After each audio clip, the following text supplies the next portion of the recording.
Hello and welcome back, my dear students, once again to your YouTube channel.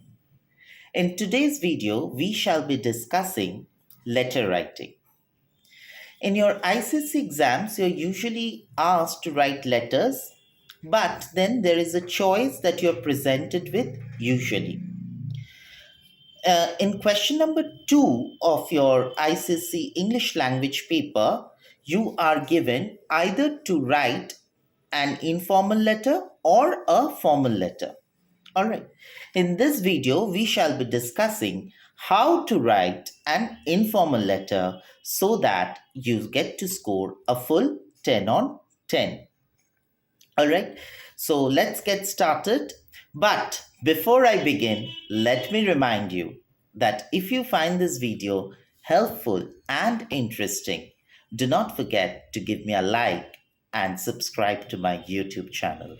It shall keep me motivated. So, yes, without any further ado, let's get started. Now, for your informal letter writing, you begin by writing your address in 3 lines. Okay? That is, right from the left hand side of your paper or script or copy, whatever you're using, right from the margin of your left hand side, you will write your address in 3 lines. Number of the house, comma, followed by the name of the street, comma, the next line, the apartment name, comma, and then the name of the city followed by the pin code. If you're writing from Kolkata, please ensure to write Kolkata in full and not just KOL.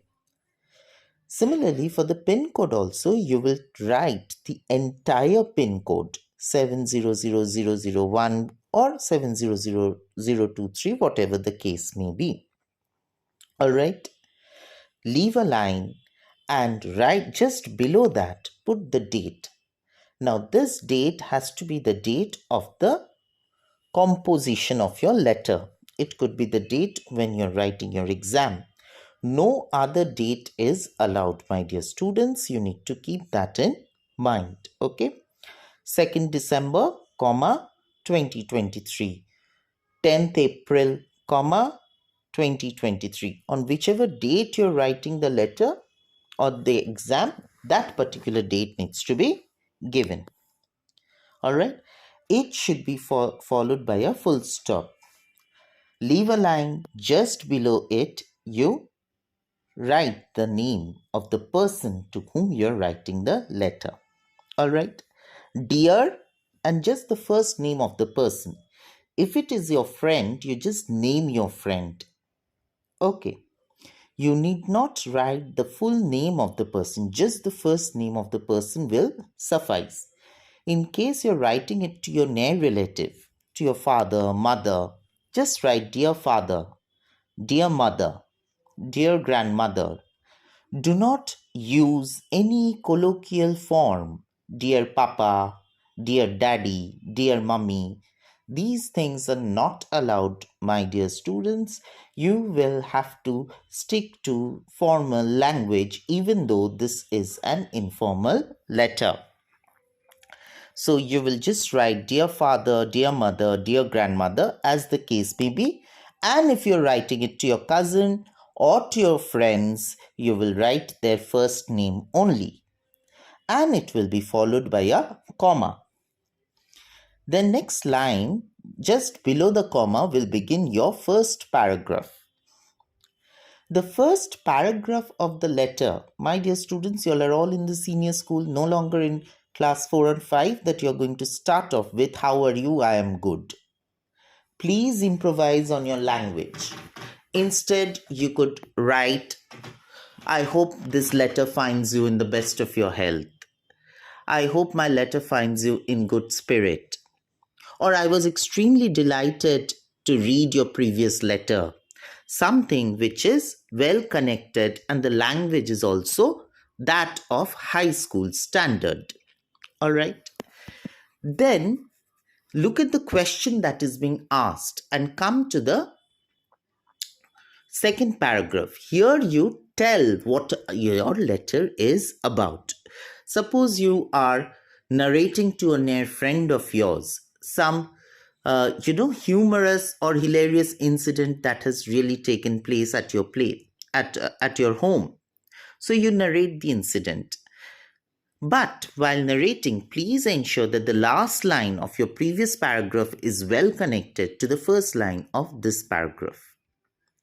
All right, there should be a clear connection in what you are writing. Each of your paragraphs should be well connected. It should not read like isolated units.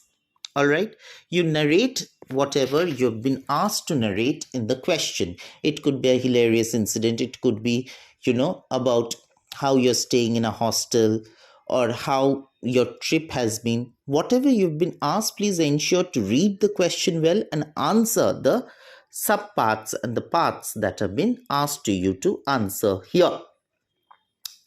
Then leave a line and come to the third paragraph. Your third paragraph will also begin from the middle of the page from where your first paragraph had begun. All right. And here you ensure while you're beginning your third paragraph that you are trying to conclude your letter. Do not begin by writing "no more for today. Convey my regards to uncle and auntie. Goodbye." This sounds very abrupt, my dear children. You have to understand that y'all are all young scholars, y'all are all high school students. Okay, so your language must be refined. So here you bring about a proper conclusion. Okay, I thought that I should share this incident with you because we were really enthralled by whatever has happened at home and something like that. Okay, and then you write, do convey my regards to your to uncle and auntie, and do write back about how you felt about the entire incident. In other words, your concluding paragraph should be well connected to the first paragraph again, and also it should address the question that has been asked. All right. Then you leave a line and come to the extreme left of the page, extreme corner, right from the margin you write, yours lovingly. Now remember here where most of you go wrong. Yours, Y is capital. It does not have an apostrophe S. Lovingly, L is small, followed by a comma. And next line, you write your first name only. No full name here. Okay? Only your first name is to be written here. All right. Now, instead of yours lovingly, you can also write your loving friend, your loving brother. If you're writing as a elder brother, you could also write yours affectionately. Your loving son if you're writing to your parents. Your loving grandson if you're writing to your grandparents. Okay? And then you write only your first name. Now, the format of your letter, informal letter rather, contains 2.5 marks. 2.5 marks are allotted for your content of the letter, and 5 marks is kept aside for your language and expression, my dear students. So please ensure the language that you're employing in your answer scripts, in your letter that you're using, that you're writing, even though it is an informal letter, the language has to be extremely crisp, okay? And it has to be extremely, formal. All right. So this is how you go about your letter writing. So this is how you go about with your informal letters. I hope I have been lucid enough in guiding you how to write a perfect informal letter so as to fetch a 10 out of 10. If you find this video helpful and interesting, do not forget to like and subscribe to my YouTube channel. You could also share it with your friends perhaps who might also find this video helpful. See you in the next video. Till then, have great fun and take very good care of your health.